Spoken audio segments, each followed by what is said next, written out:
పాపా నీ చేతిలో ఉన్నది ఏమిటి? మన భారతదేశపు జెండా. మన భారతదేశపు జాతీయ జెండా పొడవు వెడల్పు ఎంత? 3:2. మన భారతదేశ జాతీయ జెండాను ఎవరు రూపొందించారు? పింగళి వెంకయ్య.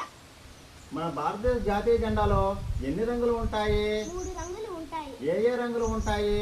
కాషాయం రంగు, తెలుపు రంగు, ఆకుపచ్చ రంగు. కాషాయం రంగు దేనిని గురించి తెలియజేస్తుంది? త్యాగం గురించి తెలియజేస్తుంది. తెలుపు రంగు దేనిని గురించి తెలియజేస్తుంది? శాంతి గురించి తెలియజేస్తుంది. ఆకుపచ్చ రంగు దేనిని గురించి తెలియజేస్తుంది? పంటల గురించి తెలియజేస్తుంది. ఇక్కడ ఉన్నటువంటి చక్రం ఏమిటి? అశోక చక్రం. అశోక చక్రంలో ఎన్ని ఆకులు ఉంటాయి? 24 ఆకులు ఉంటాయి. 24 ఆకులు వేటిని గురించి తెలియజేస్తుంది?